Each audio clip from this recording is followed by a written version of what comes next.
दोस्तों आपकी भारी डिमांड पे आ गई है नोट मेकिंग की एक ऐसी यूनिवर्सल वीडियो जो 8 to 12 क्लास से लेके किसी भी कॉम्पिटिटिव एग्जाम के अंदर नोट मेकिंग का आपका क्वेश्चन बिल्कुल पक्का करने वाली है। इस वीडियो को देखने के बाद आपको कुछ और देखने की जरूरत नहीं पड़ेगी, ये मेरा प्रॉमिस है आपसे। तो जल्दी से वीडियो को लाइक करें और आगे बढ़ें।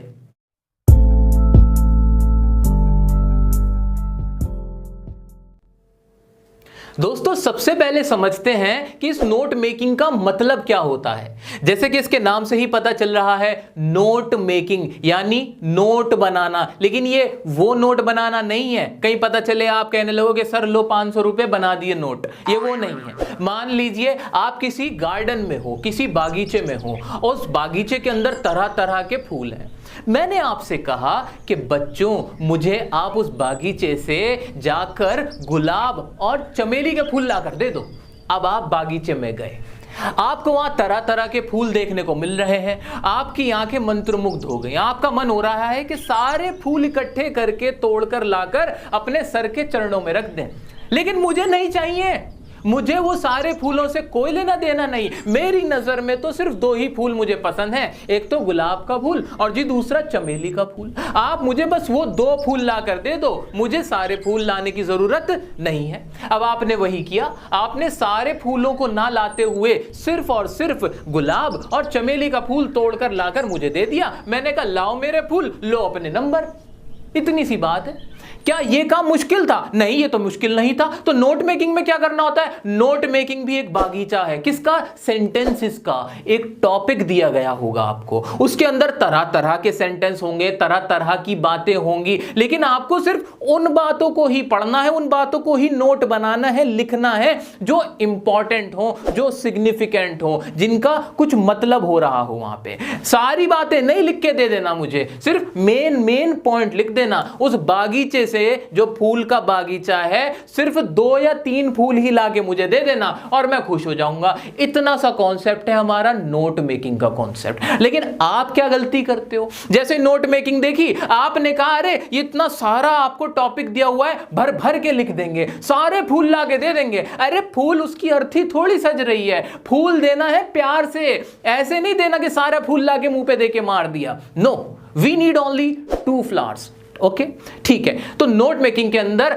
हमने क्या सीखा? हमने अभी कॉन्सेप्ट में यह सीखा कि हमें यह करना है कि जो पूरा टॉपिक दिया गया होता है उस टॉपिक के अंदर से सिर्फ हमें मेन पॉइंट्स निकालने हैं और उनको हेडिंग बना के लिखना है। हेडिंग बनाने के बाद उनकी सब हेडिंग बनानी है। कैसे, जरा उसको समझ लेते। अच्छा सुनो, आपके काम की बात, अगर आपको ट्रांसलेशन करने में दिक्कत होती है तो यू डिक्शनरी एक ऐप है, जानते ही हो आप, कि हर तरह की लैंग्वेज को ट्रांसलेट करती है। उसका एक नया फीचर आया है मैजिक ट्रांसलेटर का, जिसके अंदर एक लेंस है। उस लेंस को आप किसी भी वर्ड पे जैसे ही ले जाओगे वो ट्रांसलेट करके हैंड टू हैंड दे देगा आपको टाइप करने की भी जरूरत नहीं है। तो इसका इस्तेमाल आप कर सकते हो नोट मेकिंग के, जब प्रैक्टिस करोगे ना क्वेश्चन, वहां कर सकते हो ट्रांसलेशन के लिए। ठीक है जी। तो अगर आपने यू डिक्शनरी नहीं डाउनलोड कर रखी तो डिस्क्रिप्शन में लिंक है, डाउनलोड कर लेना। आओ चलो अब आगे बढ़ते हैं। तो सबसे पहला काम तो हमने क्या करा? हेडिंग बनाने का करा जी। क्या करा? हेडिंग बनाने का करा। हेडिंग का मतलब क्या हो गया? जो आपने मेन पॉइंट लिखा, लिख दिया पॉइंट, ठीक है। सेकंड काम क्या हुआ आपका? सब हेडिंग बनाने का। अब ये सब हेडिंग क्या होते हैं? मैं सब हेडिंग किसे कह रहा हूं? आपने मेन पॉइंट लिखा, मेन पॉइंट के बाद उस पॉइंट से रिलेटेड 2-3 पॉइंट आपने और लिख दिए। ठीक है। आइए अब अगली बारी क्या होगी जी? अगली चीज आपको यह करनी है कि आपको यूज करने हैं इसके अंदर कीवर्ड्स। अब ये कीवर्ड्स क्या है? की का मतलब क्या है? चाबी नहीं। की का मतलब है यहां पर मेन वर्ड्स। अब जो आपने वहां पे पॉइंट्स बनाए हैं, उन पॉइंट्स के अंदर जो मेन वर्ड है, जो उसका बहुत ही इंपॉर्टेंट वर्ड है, उसको आपको अब्रीविएशन की फॉर्म में लिखना है। किस फॉर्म में लिखना है? अब्रीविएशन। ये अब्रीविएशन क्या होती है भाई? अब्रीविएशन का मतलब ये है कि मैंने लाइफ को LIFE की जगह LY, भाई मेरे से गलती हुई यहां पे, LY और F लिख दिया, ये मेरी हो गई अब्रीविएशन। ऐसे ही मैंने इंफॉर्मेशन पूरा नहीं लिखा, मैंने क्या किया? मैंने इंफॉर्मेशन को सिर्फ इन्फो करके लिख दिया, ये हो गई मेरी अब्रीविएशन। तो ये 3 पॉइंट हो गए जी, बिल्कुल हो गए। एक और बात होगी, जो भी आप नोट मेकिंग बनाओगे उसका एक नाम रखना होगा। नाम को क्या बोलते हैं भाई? टाइटल बोलते हैं, या कह सकते हो आप कि मेन हेडिंग। क्या होगी जी? टाइटल या फिर मेन हेडिंग।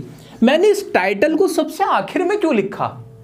सोचो, अपनी अकल पे जोर दो कि आपने सारा काम कर लिया और मैं लास्ट में लिख रहा हूं टाइटल या मेन हेडिंग। ऐसा मैंने क्यों किया? टाइटल तो सबसे ऊपर आना चाहिए था। ये सोचने वाली बात है। इसका जवाब सुनो ध्यान से। आप सबसे पहले अगर टाइटल लिखने की कोशिश करोगे ना तो गलत टाइटल लिख दोगे। क्यों? आपको पता ही नहीं टॉपिक में क्या है। मैं आपसे क्या कह रहा हूं कि आपको सबसे पहले हेडिंग, सब हेडिंग बनानी, कीवर्ड्स बनानी, इन सब चीजों को जब आप कर लोगे आपको आइडिया हो जाएगा कि टॉपिक क्या है। और जब टॉपिक का आइडिया हो जाएगा तो टॉपिक का नाम रखना कोई बड़ी बात नहीं है। इसलिए आप सबसे आखिर में लिखोगे उसका टाइटल, उसका नामकरण करोगे। जैसे करण अर्जुन फिल्म थी तो फिल्म पूरी बना ली, बाद में देखा कि टाइटल क्या रखें, करण अर्जुन रख देते हैं। ऐसे ही बंटी और बबली फिल्म बना ली, पता ही नहीं चल रहा था कि क्या टाइटल रखें, क्या टाइटल रखें, दिमाग में आया बंटी बबली रख देते हैं, इन्हीं के ऊपर मेन फिल्म चल रही है। तो आखिर में टाइटल रखा जाएगा, बिल्कुल फिल्म की तरह। कुछ फिल्में होती है, सुना होगा आपने, कि आखिर में उसका नाम बदल के रख दिया गया। वो इसलिए रख दिया जाता है कि जब पूरी फिल्म तैयार हो गई, पूरी हेडिंग्स हो गई, सब हेडिंग्स हो गई, कीवर्ड्स और एब्रिविएशन भी लिख दिया, सब कुछ हो गया, अब मुझे लगा इसका टाइटल तो ये अच्छा लग रहा है मेरे को, तो वो लिख दिया। ठीक है, ये तो थी आपकी नोट मेकिंग से रिलेटेड बहुत ही मेन बातें। अब इससे रिलेटेड भी कुछ बातें हैं, वो सुन लो। जब भी हम नोट मेकिंग बनाएंगे तो फर्स्ट स्टेप हमारा क्या होगा कि हम पूरा पैराग्राफ्स नहीं पढ़ेंगे। जितने भी पैराग्राफ्स हैं, पूरा टॉपिक है, वो नहीं पढ़ना है। हाँ, सुनने में बड़ा अटपटा लग रहा है सर, लिखा तो यही होता है, read very carefully and write the notes. No, आपको उनको नहीं फॉलो करना, आपको जरा मुझे फॉलो करके देखना, अपना टाइम बचाओ। टाइम बचाना सबसे इंपॉर्टेंट काम है। तो आपको क्या करना है? आपको सबसे पहला काम यह करना है कि आपको पूरे पैराग्राफ्स नहीं पढ़ने हैं, पूरे टॉपिक्स नहीं पढ़ने। आपको स्टार्ट करना है फर्स्ट पैराग्राफ से। पहला पैराग्राफ को अच्छे से रीड करो, उसकी हेडिंग बनाओ। हेडिंग मतलब उसका मेन पॉइंट क्या है, पहले पैराग्राफ से वो निकाल लो। वो कैसे निकलेगा? वो ऐसे निकलेगा जहां वहां कीवर्ड्स होंगे। कीवर्ड्स कैसे होंगे? अभी हम कुछ एक्सरसाइज भी करेंगे, मैं आपके साथ करके दिखाऊंगा। तो उसके अंदर जो मेन बात है, उस बात को अपने शब्दों में लिखना है। क्या? अरे मेरा तो दिमाग घूम गया, मैं तो यही सोचती थी कि जो मैं यहां पर हेडिंग लिखूं या लिखूंगी वो तो एग्जैक्टली वही लैंग्वेज होगी जो उस टॉपिक में लिखी है, लेकिन सर तो कह रहे हैं कि नहीं, अपनी शब्दों में लिखना है। जी बिल्कुल सही कह रहा हूं, आपको यहां पे अपने शब्दों में ही लिखना है। जरूरी नहीं कि आप बिल्कुल डिट्टो कॉपी पेस्ट करोगे। नो, आपको क्या करना है? आपको अपने वर्ड्स में हेडिंग बनानी है। किसके वर्ड्स में? अपने वर्ड्स में, सिंपलर फॉर्म में। लेकिन हाँ, कीवर्ड जरूर लिखना, कीवर्ड से कोई वो प्रॉब्लम नहीं होनी चाहिए, लेकिन वो बड़े बड़े नहीं होंगे। आपके हेडिंग जो होंगी, आपकी हेडिंग छोटी होंगी, 4 से 5 वर्ड की होंगी और अपने शब्दों में होगी। उसके बाद आप उनकी सब हेडिंग लिखोगे। सब हेडिंग क्या होंगी? अब वो जो आपने हेडिंग दी है, जो आपने उसको नाम दिया है, उससे रिलेटेड 2-3 बातें आप लिख सकते हो। हेडिंग कितनी होनी चाहिए? सब हेडिंग कितनी होनी चाहिए? जी कितनी भी हो सकती है। वैसे एवरेज जो होता है वो क्या रहता है कि 5 के आसपास, 5-6 आपकी हेडिंग होती है और सब हेडिंग भी उनकी 3 से 4 हेडिंग, सब हेडिंग होती है। डिपेंड करता है कि आपका टॉपिक कितना बड़ा है। टॉपिक बहुत बड़ा है तो हेडिंग, सब हेडिंग बढ़ जाएंगी। टॉपिक बहुत छोटा है तो ये कम भी हो जाएंगी, कोई दिक्कत नहीं। ठीक है, अब इंपॉर्टेंट बात, कीवर्ड मैंने आपको बता दिया, एब्रिविएशन का आप इस्तेमाल करोगे, करना ही है, जानबूझकर करोगे आप। ठीक है जी, बिल्कुल अच्छी बात है। अब सबसे इंपॉर्टेंट बात, जब आप ये सब काम कर रहे हो तो याद रखना, जो वो पूरा टॉपिक था उसकी कोई स्टोरी अलग ना बन जाए। यानी जो इस टॉपिक का मेन आइडिया था, क्या कहा मैंने? जो मेन आइडिया था, जो मेन बात थी, वो ना भटक जाए। भाई आप जब ये सब काम कर लो तो एक बार पढ़ के ये जरूर देखना कि जो आपने टॉपिक लिखा है, जो नोट्स बनाए हैं, उससे पता चल रहा है कि ये जो टाइटल जो आप उसको दे रहे हो उससे रिलेटेड ही ये सारी बातें हैं। कहीं उन दोनों में डिफरेंस आ जाए नहीं। अगर मैंने टेररिज्म पे कुछ लिखा है, आतंकवाद के ऊपर मैंने नोट मेकिंग बनाई है, तो ऐसा नहीं लगना चाहिए कि आतंकवाद अच्छा लगने लगे। नहीं, एम्प्लॉयमेंट अनएम्प्लॉयमेंट में डिफरेंस खत्म हो जाए, नहीं भाई, बात वही रहनी चाहिए, आपका आइडिया वही रहना चाहिए कि आप बिल्कुल कहानी ही बदल दो। कहानी नहीं बदलनी, बस आपको उसको शॉर्ट करना है। क्या? फूल 2 तोड़ने हैं, सारे फूल इकट्ठे नहीं करने, लेकिन फूल की जगह कांटे मत लेके आ जाना, कीड़े मकोड़े मत ले आना वहां पे, ये याद रखना। ठीक है जी, हाँ जी ठीक है। तो ये बातें भी देख ली। और क्या हो सकता है इसके अंदर? इसके अंदर अगर आपको बहुत अच्छे मार्क्स चाहिए तो आप सिंबल का इस्तेमाल कर सकते हो, जैसे कि डैश का। क्या कहा मैंने? सिंबल का इस्तेमाल करो, डैश का इस्तेमाल कर सकते हो आप, ऐसे कॉलम का इस्तेमाल कर सकते हो, इस तरह के @ का आप इस्तेमाल कर सकते हो। तो सिंबल्स का भी यूज करना है ताकि ये बहुत खूबसूरत दिखे। ठीक है जी। तो यहां हमने देखे मेन बातें जो हमें नोट मेकिंग करते वक्त पता होनी ही चाहिए। एक और बात मुझे याद आ गई जो मैं सोच रहा हूं आपको बता ही देता हूं। वो क्या, जब आप ये हेडिंग और सब हेडिंग बनाओगे तो एक होता है आपका इंडेंट। वो क्या होती है भाई, इंडेंटिंग का मतलब क्या होता है कि आपने अगर कोई हेडिंग यहां से स्टार्ट करी है ना, तो वो हेडिंग ऐसे ही चलेगी बिल्कुल एक ही लाइन में, दूसरी हेडिंग भी इस जगह आएगी। सब हेडिंग यहां चली है तो दूसरी सब हेडिंग भी यहां आएगी। तो ये इस तरह से चलेगा। जो लोग कंप्यूटर चलाते हैं उन्हें पता होगा कि भाई इसका मतलब क्या होता है इंडेंट का। ठीक है जी। तो इसका और ख्याल रखना है, इससे चीजें अच्छी लगेंगी, प्रिसाइज लगेंगी। तो ये हमने सारी बातें देख ली नोट मेकिंग के बारे में। आइए अब मैं और आप दोनों मिलकर एक नोट मेकिंग करते भी हैं। दोस्तों कॉन्सेप्ट तो आपने बहुत अच्छे से सीख लिया है, मरते दम तक नहीं भूलोगे ऐसा सीखा है। अब हम करते हैं इसकी प्रैक्टिस सो दैट कॉन्सेप्ट और भी पक्का हो जाए। इसके लिए आपके सामने क्वेश्चन आ रहा है और हमें इसकी नोट मेकिंग बनानी है। सबसे पहला काम क्या करना है, इसकी हेडिंग बनानी है। हेडिंग कैसे बनेगी, हेडिंग ऐसे बनेगी, हमें सबसे पहले पैराग्राफ को पढ़ना है। अब पहला पैराग्राफ काफी लंबा है, आप पॉज करके इसे पढ़ लो। ठीक है, मुझे उम्मीद है कि आपने पहला पैराग्राफ पढ़ लिया है। इसमें से अब आप अपनी हेडिंग निकालो। और देखो मैं कैसे हेडिंग निकालता हूं। मैंने पहली ही लाइन पढ़ी, उसमें लिखा हुआ है conversation is Indeed the most easily teachable of all arts. Most easily, इतनी बड़ी बात, इतना बड़ा फैक्ट है, इसलिए मैं इसको बनाऊंगा क्या, मेरी पहली हेडिंग। तो मैंने वही काम किया, मैंने यहां लिखा पॉइंट 1 और मैंने इसमें लिखा कॉन्वर्सेशन, और इसको भी मैंने पूरा नहीं लिखा, इतने पे रोक दिया। और यहां लगाया मैंने डैश। क्यों लगाया, क्योंकि डैश लगाना, सिंबल लगाना अच्छा रहता है, इंप्रेसिव रहता है।